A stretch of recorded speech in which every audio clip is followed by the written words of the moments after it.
ওকে, তো আজকে আমি আমাদের এই প্লেলিস্টের শেষ ভিডিওতে চলে আসছি। তো আজকে হইতেছে পার্ট 4, আর এই ভিডিওটাতে আমি চাই না সবাই দেখো। তো আমি প্রথম 3টা ভিডিওতে এমন কিছু কথা বলছি যেই কথাগুলো শোনার পর অনেকেই বের হয়ে গেছো। তো কথা হইতেছে ওই 3টা ভিডিও দেখা এই পর্যন্ত যারা আসতে পারছো তাদের জন্য আজকের কথা বললাম। প্রথম পার্টে আমি তোমাদেরকে বলছি যে ম্যাটেরিয়াল ওয়ার্ল্ড না, স্পিরিচুয়াল ওয়ার্ল্ডে আমরা আমাদের বডি না। আরে কুত্তা চুপ কর না রে, রাস্তার পাশে বাসলে যেই ঝামেলা, কুকুর ঘেউ ঘেউ করতেছে। তারপর পার্ট 2তে আমি তোমাদেরকে বলছি আমাদের পঞ্চেন্দ্রিয় আমরা না। তোমরা যারা পার্ট 2 দেখছো তারা বুঝতে পারছো, মানে আমি একদম সত্য কথা বলতেছি, প্লেলিস্টের নামই দিয়েছি সত্য কথা। তারপর পার্ট 3তে আমি সেলফ আইডেন্টিফিকেশন নামে তোমাদের সাথে কথা বলছি, এবং আজকে পার্ট 4। আজকের জিনিসটা যদি শুনে ফেলো তাহলে আমি একটা এন্ডিং দিয়ে দিব। কথা হচ্ছে আমি সবাইকে বলবো যে দেখো না, কারণ যদি এই জিনিসটা বুঝে ফেলো তারপরে তোমার ঝামেলা হইতে পারে, মানে সবকিছু অ্যাজ ইট ইজ দেখতে থাকবা তখন। তো আমি জিনিসটা তোমাদেরকে বলি, মনে করো তোমার সাথে তোমার কোনো রিলেটিভস ঝগড়া করতেছে বা তোমার খুঁচা দেওয়া কথা বলতেছে, তখন তোমার খারাপ লাগতেছে যে সে আমাকে খুঁচা দেওয়া কথা কেন বলতেছে। তখন যদি তুমি জাস্ট একটা জিনিস বুঝতে পারো যে ওই তোমার রিলেটিভসটা যেদিন জন্মেছিল ওই দিন থেকে আজকে পর্যন্ত তার সাথে যা যা হয়েছে ঠিক 100% সেম জিনিস যদি তোমার সাথে হইতো, তাহলে তোমার ওই রিলেটিভসটা আজকে যে স্টাইলে তোমাকে খুঁজে দিতেছে মুখের কথা দিয়া, তুমিও ঠিক সেইভাবেই তোমার নিজেকে খুঁজা দিতা তুমি যদি তার জায়গায় থাকতা। তো একটা জিনিস তোমাকে বুঝতে হবে, আমাদের সবার ভিতরে কনসিয়াসনেস সেম, 100% সেম। আমরা যখন বড় হই, আমরা আমাদের পারিপার্শ্বিক পরিস্থিতির কারণে এমন কিছু জিনিস আমাদের ভিতরে অটোমেটিক আসে, আমরা ইচ্ছা করে ঢুকাই না। যেমন তুমি যে ফেসবুক টিপতেছ, তুমি যে ইউটিউব টিপতেছ, তোমার মনে হতে পারে তুমি টিপতেছ, আসলে তোমার দেখাইতেছে, এবং তোমার ভিতরে সাবকনশিয়াস মাইন্ডে এইসব ফিট করাইতেছে যে একটা বড় ল্যাম্বরগিনি গাড়ি কিনো। ল্যাম্বরগিনি গাড়ি যদি তোমার না থাকে তাহলে তুমি সাকসেসফুল না। তোমার ব্যাংকে যদি 10 কোটি টাকা না থাকে তুমি সাকসেসফুল না। তো এইসব তোমার ভিতরে ফিট করতেছে, তারপরে তুমি মানে এইসব করতেছো অটোমেটিক। যেমন তুমি তোমার মনে হতে পারে যে তুমি ফেসবুক নিজে টিপতেছো, কিন্তু দেখবা ঘুরিতে থাকে কীভাবে 2 ঘন্টা 5 ঘন্টা 10 ঘন্টা গেছে গা, বোঝা যায় না। ঠিক এমনভাবেই একটা বাচ্চা যখন জন্মায়, তখন একটা বাচ্চা হোক আর 10টা বাচ্চা হোক, তারা 100% সেম থাকে। তখন তারা এটাও জানে না যে তারা ছেলে না মেয়ে। তারপর যখন তারা বড় হইতে থাকে, তাদের ভিতরে তাদের পরিবেশের কারণে, পারিপার্শ্বিকতার কারণে অটোমেটিক জিনিসপত্র ঢুকতে থাকে এবং সে ওইরকম হয়ে ওঠে। যেই কারণে তোমার ওই রিলেটিভসটা আজকে তোমাকে খুঁচা দিতেছে, মানে এটাতে তার কোনো দোষ নাই, তার পরিস্থিতিটা এরকম থাকার কারণে। যেমন দেখবা অনেক সময় আমাদের বাবা মারা আমরা একটা কিছু করতে চাইলে তারা ওটা বুঝতে পারে না, কারণ তারা হইতেছে একটু ওল্ড জেনারেশনের মানুষ, তাদের মানসিকতা ওই রকম। তো তোমরা যখন বেশি হাইফাই কিছু বলবা তখন এটা মানে আসলে মিলাইতে পারে না তাদের সাথে, কারণ মোবাইলই তো আসছে এই কয়েক বছর হইলো, 20-30 বছর, মানে বুঝতে হবে তোমাকে। তো এটাই আমি বললাম। তো নেতি নেতি নামে একটা জিনিস আছে, যে জিনিসগুলো ছাড়াও তুমি আসো সেই জিনিসগুলো তুমি না। তো তোমার মেমোরি ছাড়াও তুমি আসো, তার মানে তোমার মেমোরি তুমি না। পার্ট 1-এ তোমাকে বলছিলাম তোমার বডিও তুমি না। তোমার পঞ্চ ইন্দ্রিয়র মাধ্যমে তুমি যে জিনিসগুলা ঢুকাইতেছো তোমার শরীরে, ওই পঞ্চ ইন্দ্রিয়ও তুমি না। তো তুমি আসলে কি? তো জিনিসটা তুমি করে দেখতে পারো। প্রথমে তোমার ঘরের ঘড়ির ব্যাটারি খোলো, কারণ ঘড়ির টিক টিক টিক আওয়াজ করে। ফ্যান অফ করো এবং কানের মধ্যে হেডফোন লাগাও।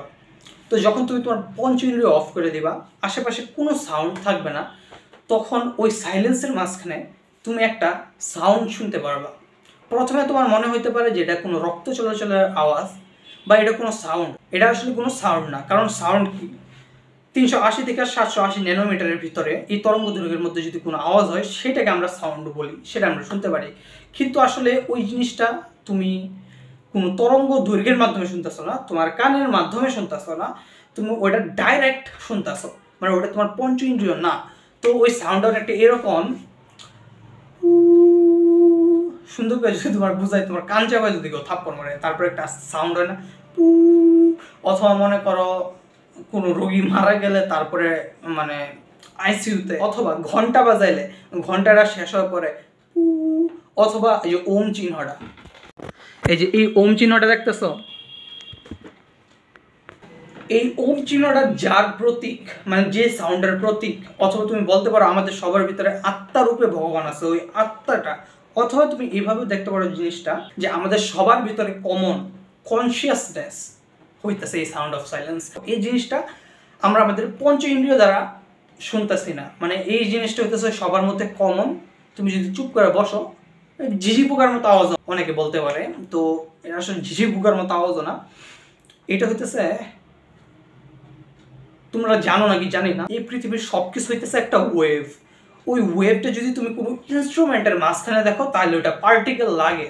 আমাদের মনে হইতেছে এইগুলো পার্টিকেল, এই যে এটা সিমেন্টের দেওয়াল আমাদের মনে হইতেছে, কিন্তু আসলে সব কিছু একটা ওয়েভ। আমাদের চোখ আছে দেখে এই চোখ ইনস্ট্রুমেন্টের কারণে আমরা মনে করতেছি এটা পার্টিকেল, শক্ত কিছু, আসলে কিছুই শক্ত না, সব কিছু ওয়েভ।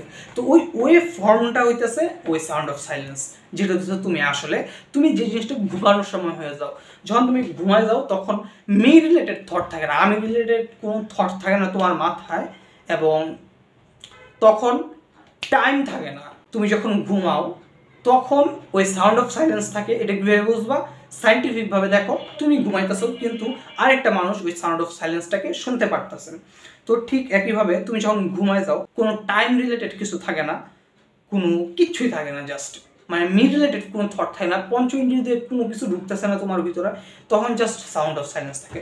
তুমি যদি চুপ করে সাউন্ড অফ সাইলেন্সকে শুনতে থাকো এবং ব্রেনে এইভাবে চিন্তা করো, দেখি তো আমি আমার ব্রেনে কী চিন্তা করতেছি, এটা যখন তুমি চিন্তা করবা তখন দেখবা যে তোমার ব্রেনের মধ্যে আর কোনো কাজ করতেছে না কিছু, মানে আর কোনো মেমোরি কাজ করতেছে না।